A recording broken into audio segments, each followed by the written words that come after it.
This month, I am reading every single chapter of Chainsaw Man. Every day I get sent thousands of requests to cover different anime, and it's always difficult to choose, and it's rarely ever a manga. I mean, it stands to reason. Most people don't hear about these Japanese stories until their anime gets released, but Chainsaw Man is very different. There has been so much hype surrounding this story. I don't remember anyone talking about some Japanese property this much prior to its anime adaptation. So, it makes me wonder, are we in the presence of the next big thing, or are we dealing with a flash-in-the-pan fad that will soon fizzle out? As always, I don't know anything about this series prior to jumping in, and so without further ado, I present to you all my blind reactions and review for the crazy, wild, and roaring success story that is Tatsuki Fujimoto's Chainsaw Man.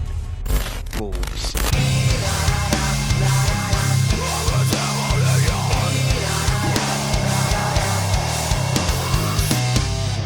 Okay, so this is how this review is gonna work. In total, there are 97 chapters that make up this manga. Contained within those 97 chapters are 8 individual story arcs. Together they make up the Chainsaw Man story, and today I'll be covering the first 3 arcs or first 22 chapters of the manga. So let's dive in.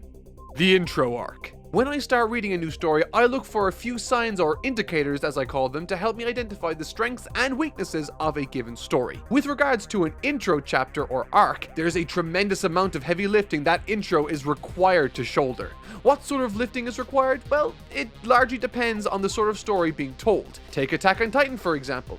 AOT is a story whose strengths reside in the dramatic, grotesque, and the mysterious. And due to the attention span of many readers, this opening chapter needed to be capable of communicating those exact qualities, while simultaneously investing us into the main cast themselves. Hajime Isayama achieved this balance through the character of Eren Yeager, a character whose entire being runs counter to the status quo in this world, and so, by getting to know him and his ambitions, we gradually, and most importantly, naturally learn about the broader world of Attack on Titan, its mysteries, and finally, the dramatic threat on the final few pages. So, does Chainsaw Man succeed in executing a captivating first chapter?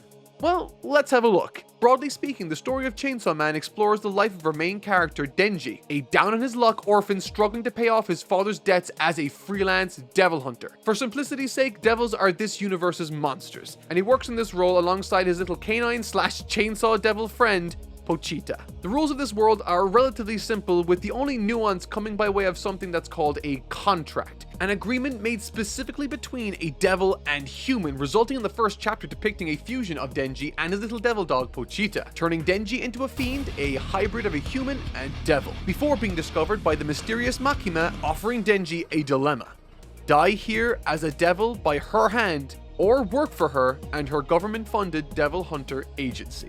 And that's the basic outline of the first chapter. Unlike Attack on Titan, drama and mystery take a backseat mostly in place of a comedic and action-packed narrative driven largely by its characters. Where AOT was driven by its plot and mystery, Chainsaw Man, at least in these opening chapters, is driven by its characters. In the same way Eren facilitated natural chances to show why his manga was interesting, so too does Denji serve his story, only in a much more reactive sense. Where Eren in AOT was inclined to drive the plot forward, Denji, by virtue of who he is, sort of goes with the flow, while other much stronger personalities join the fray, allowing the series to feel much more like an ensemble cast, despite it being specifically about Denji's journey. With that said, through his dog effectively giving up his life to save his only friend, Denji becomes motivated to no longer just talk about his dreams, but to instead take steps to make them a reality, resulting in one of the most metal and badass transformations I've seen in quite some time. However, what's interesting about this scene to me is less the transformation and more so Makima's introduction to the series. This girl scares me.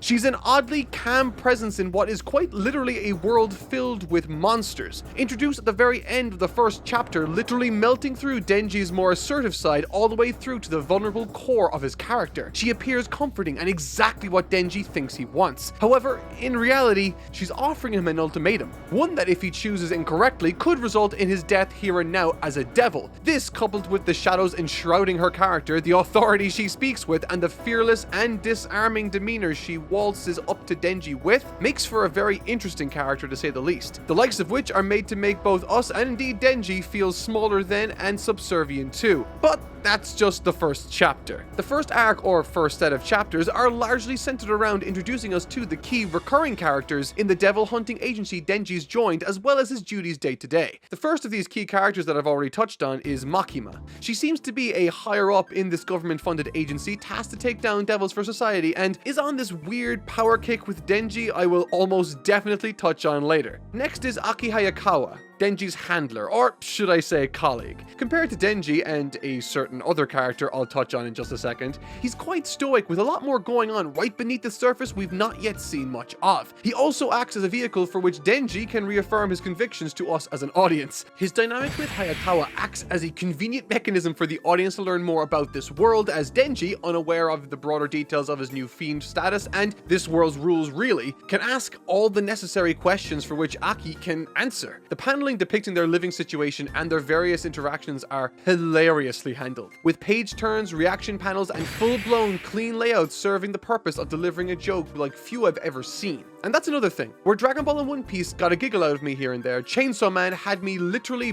bursting out in stitches constantly. Which, let me tell you, never happens. However, I think this opening section's strongest narrative component was its choice to have this line in chapter 3, where Denji recognizes that his life isn't going to be worth much if he's already achieved his goal of getting off the streets and eating relatively well. He sees people like Hayakawa driven by retribution, Makima driven by Makima.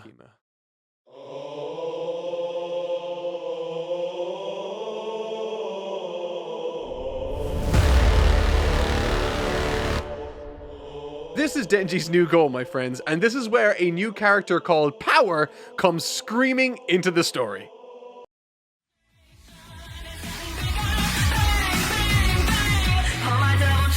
Power is the perfect yin to Denji's yang, while also sharing so many things in common with him. And her introductory story with the group is, on its face, utterly silly, with Denji effectively trying to win Power's favor to touch her chest. However, what spawns from this is oddly and surprisingly brilliant. However, before I talk about all of that, I need to talk about Tatsuki Fujimoto's character designs because, wow, are these brilliant designs. When one starts designing a character, one of the most important aspects to keep in mind is how this design will serve to communicate to a reader who this character is just at a glance. Denji as a character is quite unassuming and simple, and his character design reflects that very reality. Hajime Isayama took a very similar approach with Eren Yeager in Attack on Titan by drawing him in a rather unremarkable and almost forgettable fashion. The point of Eren Yeager early on is to point out that he isn't remarkable, and the same is true for Chainsaw Man's Denji in this instance. Furthermore, and again like Eren Yeager, Denji's transformed state is enhanced to look even more impressive simply by comparison to his base form. Think Magikarp and Gyarados. Gyarados looks impressive already, but when you look at Magikarp next to it, suddenly it looks all the more monstrous. And where Eren in Attack on Titan enhances his Titan form's intimidation factor,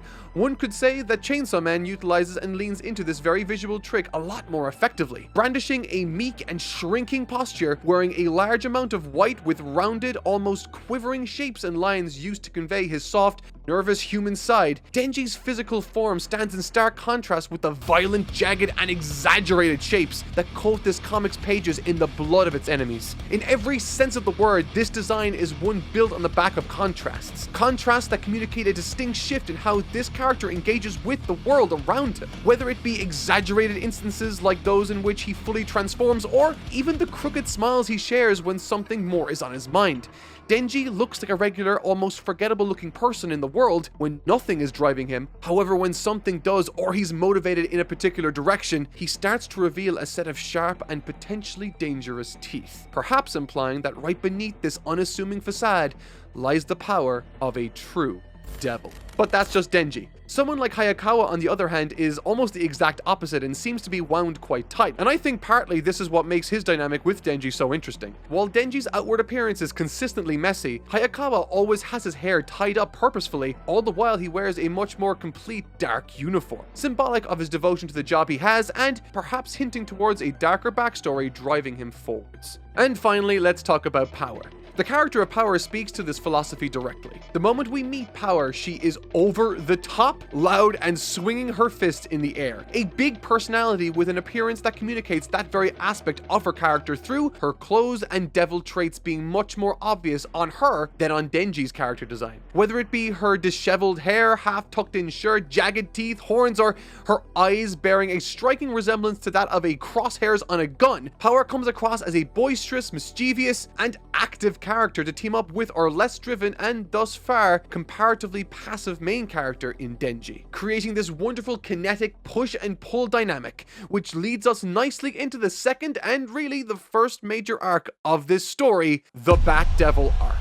This is the arc where we finally begin to get a handle on the main through line of this story and the potentially sinister nature that lurks beneath its pages. While a shallow observation of this arc might lead you to believe it's a simple, noble quest a young man goes on to earn Power's favor, it is in fact a story about complicated themes of manipulation, trust, and other things. In interviews, Fujimoto has revealed that a main inspiration behind the character of Power came by way of South Park's Eric Cartman, and you can absolutely see that in her introductory sequence. She's chaotic, abrasive, and most importantly, active, making her a terrific addition to Denji's already reactive personality, creating moments for him to react to and, indeed for us, to learn more about the story. In Chapter 5, following Power's introduction and subsequent professional mistake, both her and Denji begin to argue, as Makima cuts them off. Immediately, Power stops shouting and listens. Makima says, "Good girl, Power.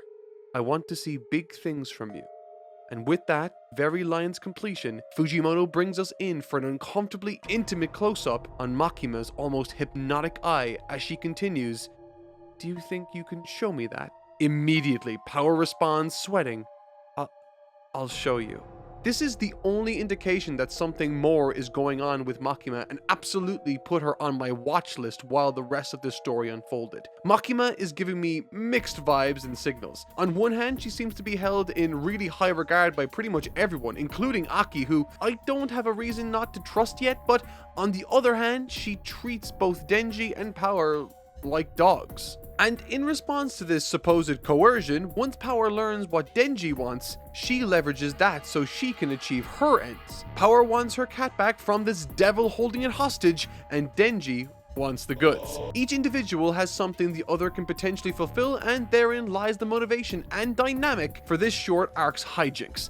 And boy, does it look amazing. Concerning artwork, when I read the story of One Piece, I loved it for its depth of lore, character, and at times profound introspection. Its accuracy when dissecting the human condition through a cavalcade of warm and fiendish characters. With Chainsaw Man, I love it almost as much for what amounts to practically the exact opposite reason in this arc. I've made this argument before, much to the chagrin of the One Piece fandom, but at times, particularly towards the second half of that series, while Oda produces some outstanding artwork, I think he leaves a lot to be desired when it comes to constructing and composing his page layouts to a certain extent. And it's obviously not because he lacks the ability, he's one of the greatest to have ever picked up the pen. But what I do think is that the depth of lore and nuance that One Piece is famous for, and he's required to convey in such a short span of time, hinders how that information is presented sometimes in his manga. Chainsaw Man, in every single arc I've covered so far, does not have this problem for me. And I think it's down to how, in a sense, simple Fujimoto has decided to keep his plotlines, at least as we understand them right now. How many points of view or groups are we following in this story? Just one, really. Denji and Power patrolling the area and looking for her lost cat. There's maybe a second point of view if you want to include Makima's meeting with the sinister board of definitely evil characters, but in reality, there's one point of view and goal to follow throughout this arc, with the nuance not coming from the multiple converging plotlines, but in fact the overall message of this story and its characters. And thanks to this, Fujimoto is never really in a rush to communicate anything to us. If he wants to show two colleagues sitting in a bus with nothing to talk about, he will.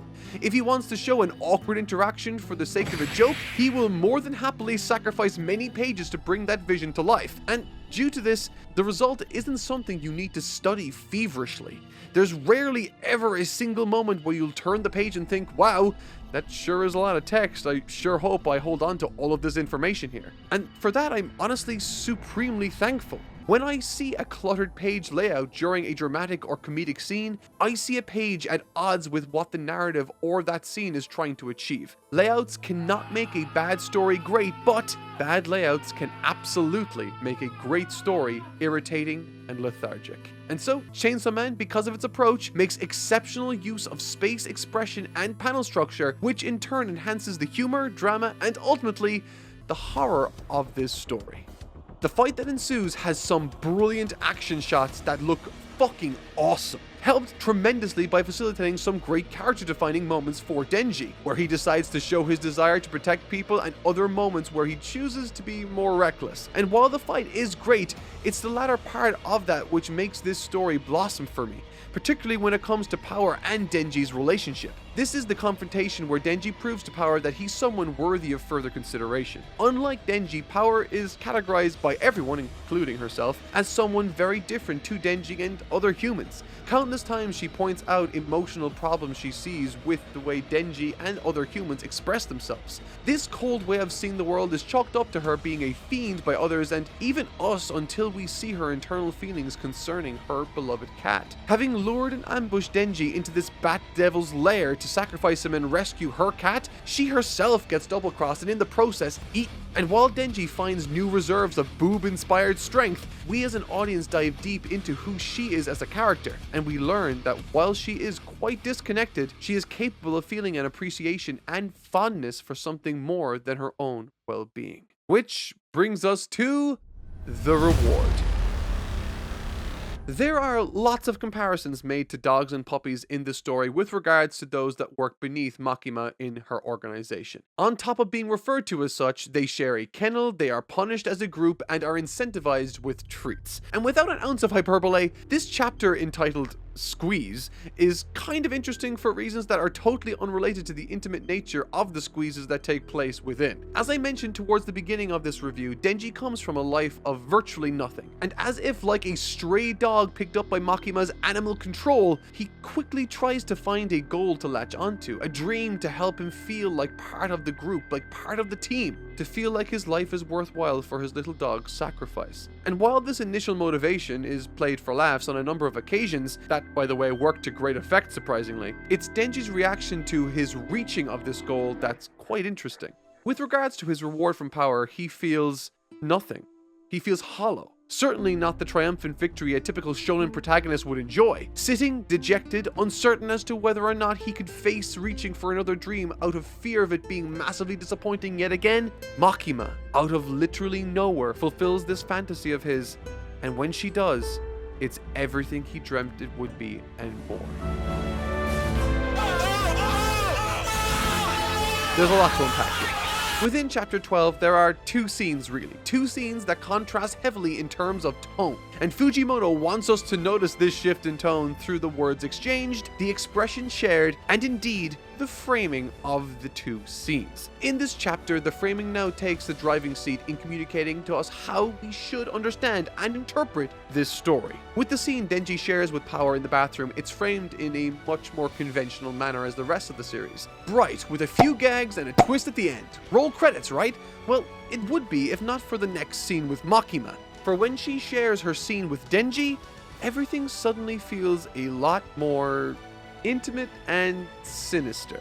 Shadows grip the pages. Everything that happens is entirely by surprise or out of control. And most importantly, there's a change in physical level that reflects that emotional reality. Where Denji stood above Power during their scene, in Makima's, it's the exact opposite. She looms over his shoulder, standing next to him at first while he sits, and when he falls to the floor, this divide in how they perceive each other is embellished and emphasized. Makima is powerful and in control, treating Denji like a dog she's training, and just like with any new puppy, you reward good behavior with treats. That way, they understand who the master truly is. In response to this interaction with Power, it was honest and platonic. Through their combined journey in this arc, they form a much more tangible and mutually beneficial relationship. With Makima's, she further manipulates Denji into accepting a tremendously dangerous mission, to find and apprehend a villain that's eluded her and her agency for years. The Gun Devil.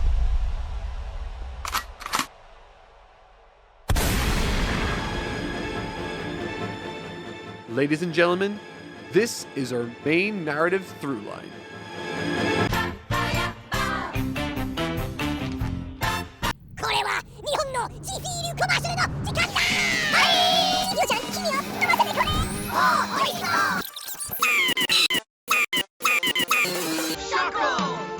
The Eternity Devil Arc.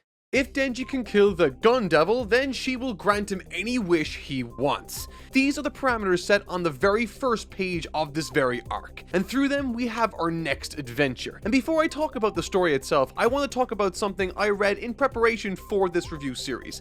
A one-shot manga entitled Look Back, released in 2021 by Tatsuki Fujimoto himself. And within this, it drew my attention to something Fujimoto does tremendously well. Something I noticed in that one-shot and in this very arc numerous times. That being a shocking and sudden twist of events. Sometimes in storytelling, there's an indication that something big will happen soon, where the author alludes to something approaching on the horizon subtly or explicitly. In any case, this can be compared to Hitchcock's famous bomb under the table narrative technique, where one to varying degrees lets the readers know there's a metaphorical bomb under the table, turning a given scene into a great mechanism for building tension. However, as it happens, Fujimoto forgoes such warnings in favor of something that will completely take you by surprise. In this arc, Fujimoto begins to show us a flashback of a family. It's filled with enough detail and its very own narrative to allow it to stand on its own 2 feet. We follow the story, eagerly awaiting a resolution that's being built up to, and then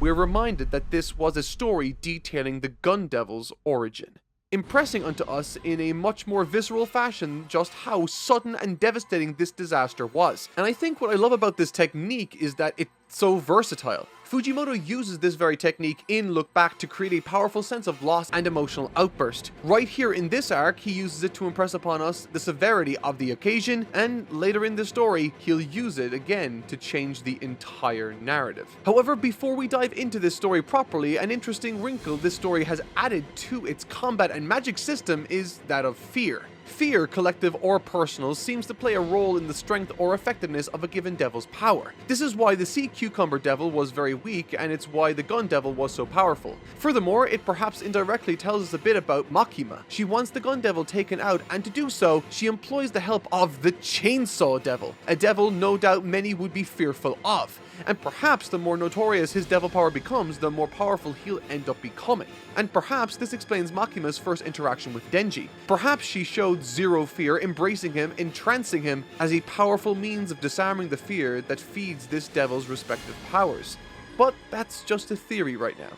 In this moment, we have another goal: find the Gun Devil.